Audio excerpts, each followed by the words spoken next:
Bismillahirrahmanirrahim. Assalamualaikum warahmatullahi wabarakatuh. Di sini saya akan membahas materi pengumpulan dan penyajian data. Adapun teknik pengumpulan data yang pertama ialah tes. Teknik ini bertujuan mengungkapkan suatu nilai dari subjek ataupun objek. Instrumen tes dibuat dengan pertimbangan ahli, misalnya dosen pembimbing yang ahli dalam bidang variabel terkait. Yang kedua, kuesioner. Kuesioner adalah pengumpulan data dengan menyerahkan atau mengirimkan daftar pertanyaan untuk diisi oleh responden. Sedangkan responden adalah orang yang memberikan tanggapan atau respon untuk menjawab atas pertanyaan-pertanyaan yang diajukan. Adapun prosedur penyusunan kuesioner adalah yang pertama, merumuskan tujuan kuesioner. Yang kedua, mengidentifikasi variabel yang akan dijadikan sasaran kuesioner. Yang ketiga, menjabarkan setiap variabel ke dalam indikatornya masing-masing yang lebih spesifik. Keempat, menentukan jenis data yang akan dikumpulkan sekaligus untuk menentukan teknik analisisnya. Selanjutnya yang ketiga yaitu wawancara. Teknik pengumpulan data yang dilakukan melalui tatap muka dan tanya jawab langsung antara peneliti dan narasumber. Metode ini memerlukan waktu yang cukup lama untuk mengumpulkan data. Dalam melakukannya, peneliti harus memperhatikan sikap pada waktu datang, sikap duduk, kecerahan wajah, tutur kata, keramahan, kesabaran, serta keseluruhan penampilan. Akan sangat berpengaruh terhadap isi jawaban responden yang diterima oleh peneliti. Selanjutnya, observasi. Teknik pengumpulan data yang cocok digunakan untuk penelitian dengan bertujuan mempelajari perilaku manusia, proses kerja, dan gejala-gejala alam. Observasi ini dilakukan secara objektif. Peneliti ikut aktif dalam kegiatan yang sedang diteliti dan subjek yang diobservasi tahu akan adanya pengamatan tersebut. Tersamar atau observasi dilakukan dengan melihat kondisi lapangan di mana subjek tidak tahu sepenuhnya akan pengamatan tersebut dan observasi tidak terstruktur. Selanjutnya, dokumentasi. Pada metode dokumentasi, yang diamati bukan benda hidup, melainkan benda mati.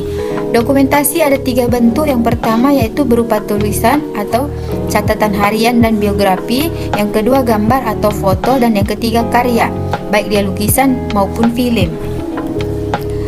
Selanjutnya, penyajian data. Penyajian data adalah langkah-langkah menata data yang diperoleh untuk dapat memperjelas permasalahan. Macam-macam penyajian data dalam bentuk tabel. Baik, di sini saya akan menjelaskan macam-macam penyajian data dalam bentuk tabel. Yang pertama, saya akan membahas macam-macam tabel. Macam-macam tabel ada 3. Yang pertama, baris kolom. Yang kedua, tabel kontingensi. Yang ketiga, tabel distribusi frekuensi. Akan saya bahas satu persatu. Yang pertama, tabel baris kolom. Tabel baris kolom adalah tabel yang terdiri atas satu atau beberapa baris dan satu atau beberapa kolom untuk mendeskripsikan sesuatu.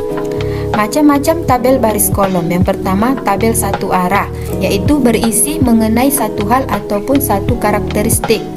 Yang kedua, tabel dua arah, yaitu berisi mengenai hubungan dua hal atau dua karakteristik yang berbeda.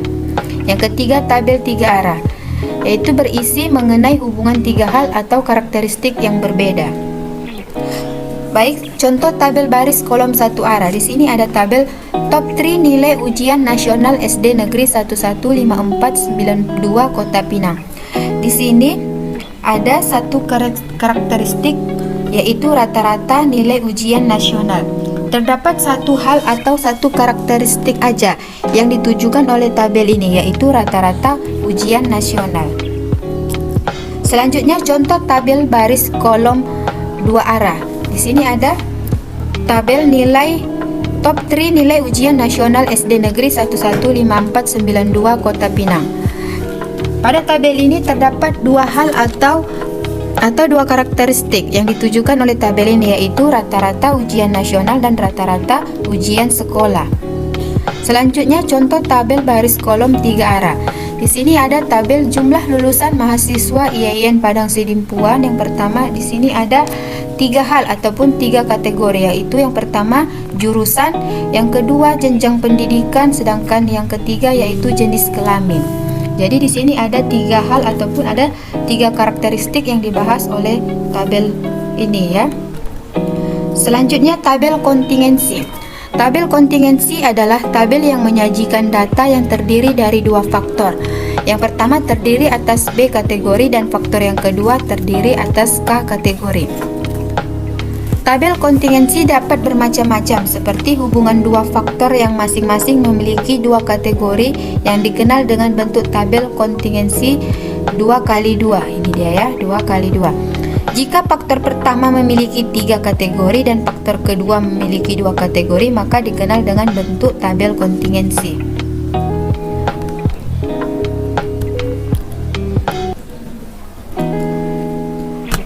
Contoh tabel kontingensi 2x3. Di sini ada tabel tingkat pendidikan responden berdasarkan jenis kelamin. Ini variabel yang pertama. Variabel yang pertama memiliki 2 kategori ya, yaitu laki-laki dan perempuan, makanya dia 2 ya. Sedangkan variabel yang kedua ataupun faktor yang kedua memiliki 3 kategori, yaitu SD, SMP, SMA ya. Variabel yang kedua yaitu tingkat pendidikan memiliki 3 kategori, makanya dia disebut dengan tabel kontingensi 2x3. Selanjutnya tabel distribusi frekuensi. Tabel distribusi frekuensi yaitu tabel data kuantitatif yang dibuat dalam beberapa distribusi atau pengelompokan dengan sejumlah frekuensi tertentu. Contoh, umumnya daftar distribusi frekuensi terdiri atas kolom 1 menyatakan interval data, kolom 2 yang menyatakan frekuensi atau jumlah data yang masuk dalam masing-masing interval atau kelas yang dibuat. Selanjutnya kolom ketiga yang menyatakan titik tengah data dan kolom berikutnya menyatakan beberapa hal seperti frekuensi relatif, frekuensi kumulatif dan lain-lain.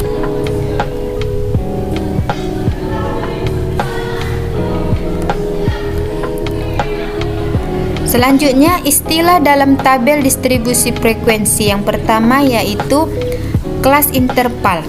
Kelas interval adalah kelompok nilai data yang berupa interval. Sedangkan batas bawah adalah bilangan yang terdapat di sebelah kiri interval nilai data untuk setiap kelas interval. Sedangkan batas atas adalah kebalikan dari batas bawah, yaitu bilangan yang terdapat di sebelah kanan interval data untuk setiap kelas interval. Selanjutnya tepi bawah. Tepi bawah adalah bilangan yang diperoleh dengan cara batas bawah dikurangi ketelitian data yang digunakan. Ketelitian data di sini maksudnya jika data yang berisi bilangan bulat, maka ketelitian data yang digunakan ialah 0,5. Sehingga tepi bawah diperoleh dengan cara batas bawah dikurangi dengan 0,5. Kalau dia bilangan bulat berarti dia ketelitian datanya 0,5. Berarti caranya yaitu untuk memperoleh tepi bawah berarti batas bawah dikurangi dengan 0,5. Selanjutnya, jika data yang tersaji bilangan desimal atau satu angka bilangan desimal, maka ketelitian datanya yaitu 0,05.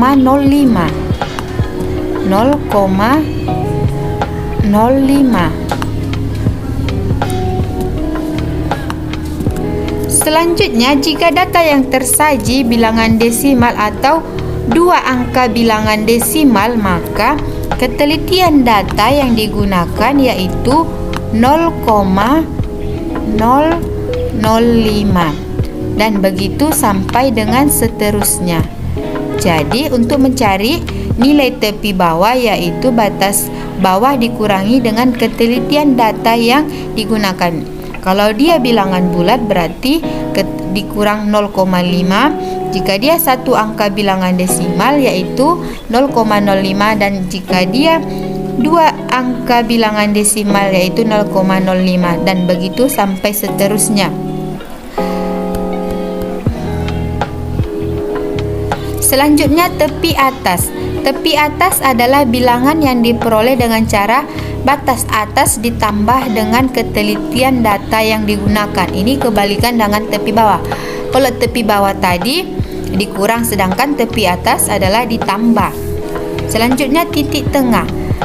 Titik tengah ialah bilangan yang diperoleh dengan cara batas bawah ditambah batas atas, kemudian hasilnya dibagi 2 untuk setiap kelas interval. Selanjutnya panjang kelas. Panjang kelas adalah bilangan yang diperoleh dari jarak ataupun selisih antara tepi atas dan tepi bawah.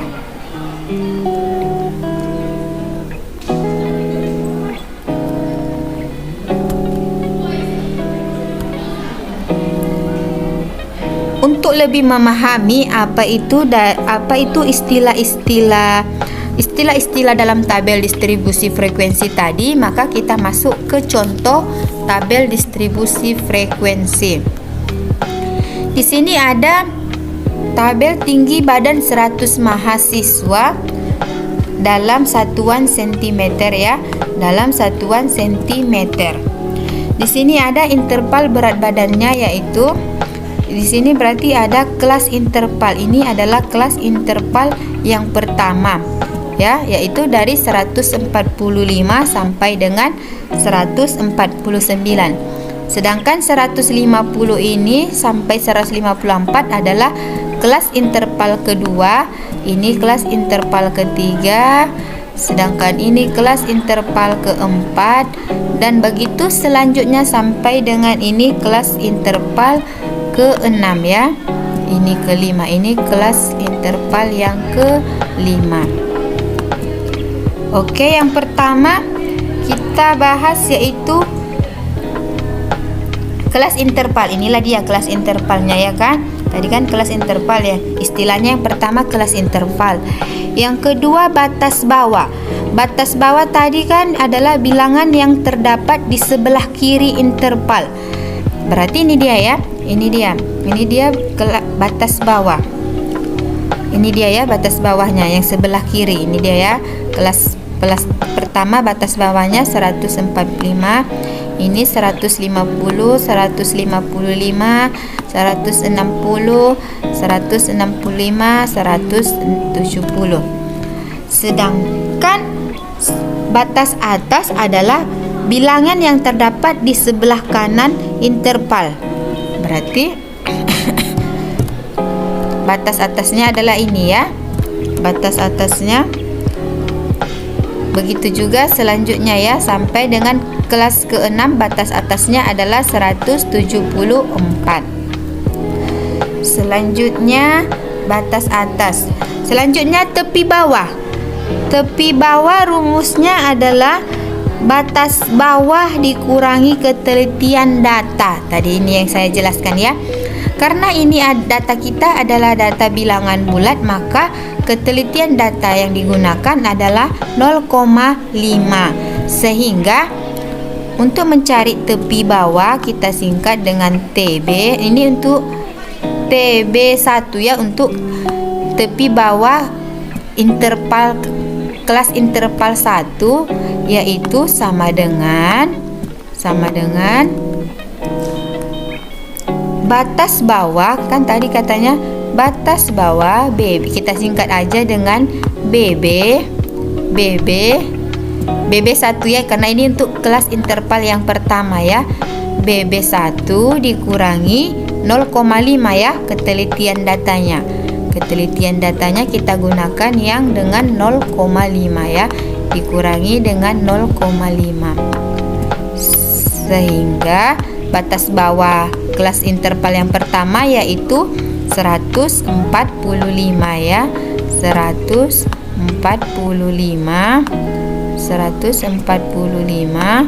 dikurang 0,5 dikurang 0,5 sehingga hasilnya 144,5 ya. 144,5. Oke. Selanjutnya habis tepi bawah, dan begitu juga selanjutnya ya untuk TB2-nya, TB3-nya begitu juga ya. Kalau kita mau mencari TB1 berarti yang kita pakai adalah batas kalau kita mau mencari TB2 berarti yang harus kita gunakan adalah batas bawah kelas interval kedua, itu maksudnya ya. Selanjutnya kita mau mencari tepi atas. Rumusnya yaitu tepi atas adalah bilangan yang diperoleh dengan cara batas atas ditambah dengan ketelitian data yang digunakan. Berarti tepi atas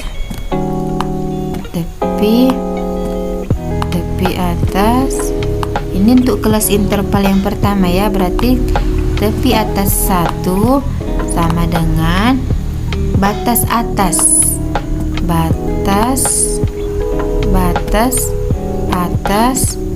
1 ya, karena untuk kelas interval 1 ditambah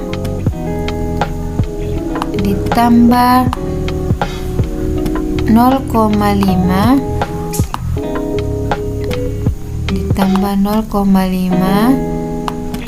sehingga batas atas yang pertama itu ya ini ya 149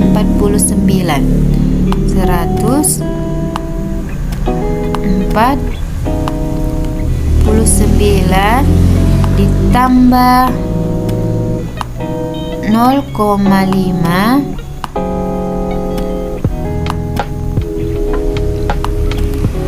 sama dengan 149,5 ya.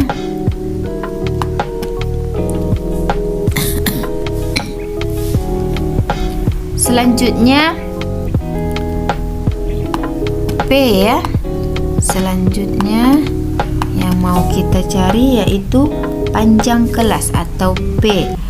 Rumusnya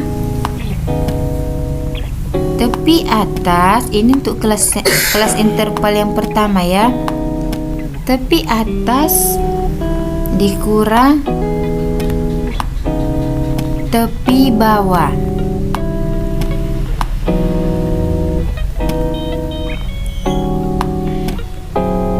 sama dengan tadi tepi atas diperoleh 144,5 ya dikurang 19 tepi atas ini ya 149 ya, ini salah ya. 1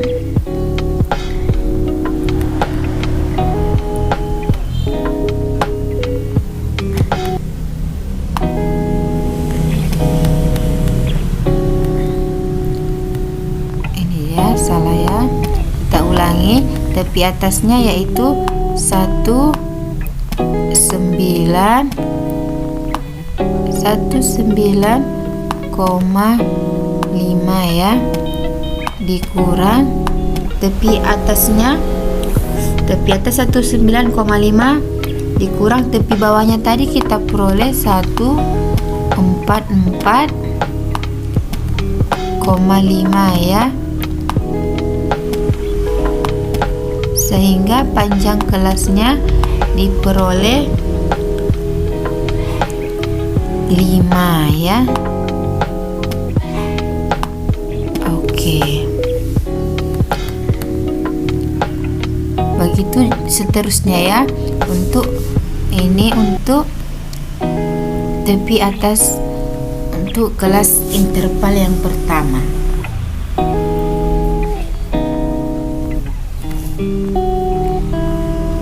Selanjutnya, langkah-langkah menyusun tabel distribusi. Yang pertama yaitu tentukan range atau jangkauan. Range atau jangkauan diperoleh dari data terbesar dikurangi data terkecil. Langkah kedua, menentukan banyaknya kelas atau K. K sama dengan 1 ditambah 3,3 dikali log N, dengan N adalah banyaknya data. Langkah ketiga yaitu menentukan panjang kelas. Panjang kelas sama dengan range dibagi banyak kelas. Langkah 4 yaitu memilih batas bawah kelas pertama. Biasanya batas bawah kelas pertama ini diambil dari data yang terkecil. Selanjutnya, langkah kelima yaitu menentukan frekuensi masing-masing kelas dengan sistem turus atau tally, atau dihitung satu per satu. Oke, untuk dapat dengan mudah memahami langkah-langkah menyusun tabel distribusi, kita ke contoh ya, agar lebih mudah memahaminya. Di sini ada data ya, ada data hasil UTS mata kuliah Statistika Pendidikan mahasiswa PGMI 7. Susunlah data di bawah ini ke dalam tabel distribusi frekuensi. Ini dia ya. Inilah dia datanya. Sehingga kita akan selesaikan data tersebut ke dalam tabel distribusi ya.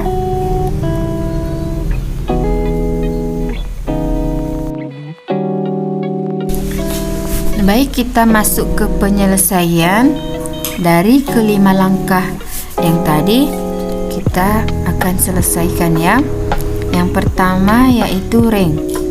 Range sama dengan data terbesar dikurang data terkecil. Pada data kita sudah memperoleh data yang terkecil itu yaitu 61, sedangkan data yang terbesar yaitu 95. Sehingga range 95 dikurang 61 sama dengan 34. Langkah yang kedua yaitu menentukan banyaknya kelas atau K. K sama dengan 1 ditambah 3,3 dikali log 40. Log 40 artinya itu tadi data kita sebanyak 40. Sama dengan 1 ditambah 3,3 dikali log 40 itu bisa kita cari dengan menggunakan kalkulator ya.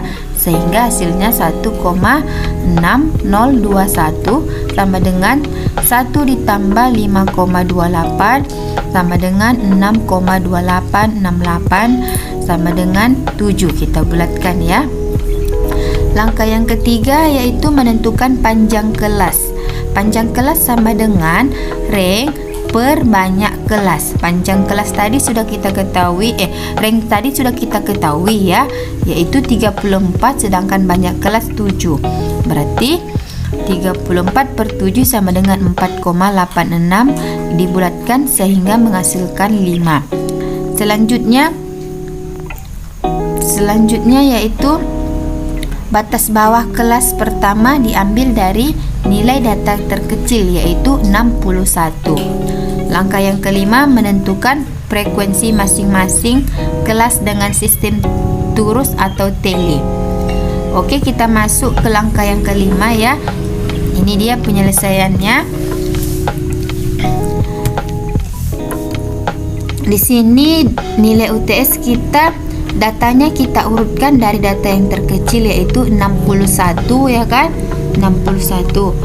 Karena panjang kelasnya tadi 5, sehingga kelas interval yang pertama yaitu 61 sampai dengan 65.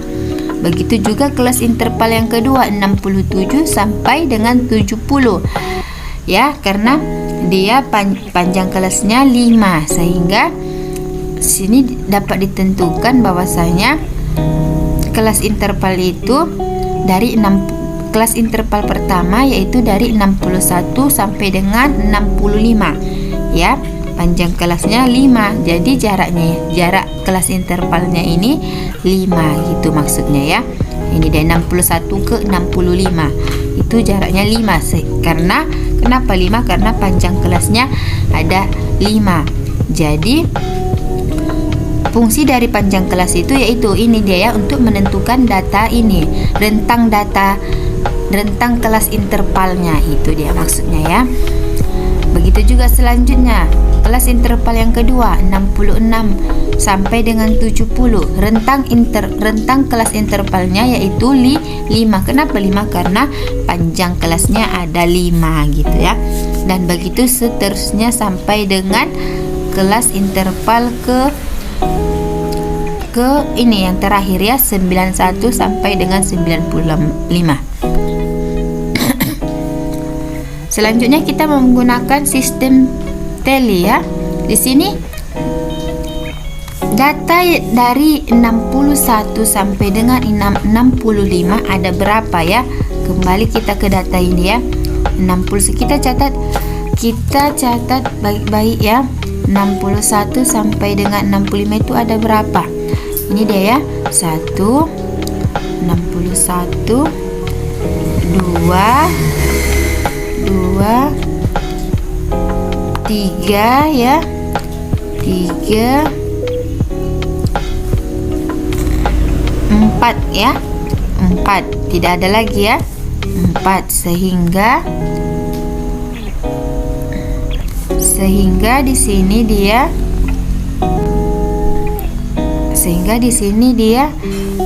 4 ya, 4 data. Banyak mahasiswanya ada 4 gitu deh ya.